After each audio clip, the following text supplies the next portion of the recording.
Got this wonderful broccoli, cauliflower, Brussels, spaghetti squash mixture with kale, and add some apples, cup of quinoa, a few cranberries, and then serve that right inside this squash.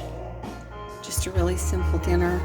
My seasonings are paprika, teaspoon of cumin, a little bit of cinnamon, a little bit of ginger, teaspoon of cumin and paprika, 1/4 teaspoon of ginger, 1/2 teaspoon of cinnamon. Yum. And spaghetti squash, as well as cauliflower, Brussels, kale, a Granny Smith apple, and some spinach, and craisins.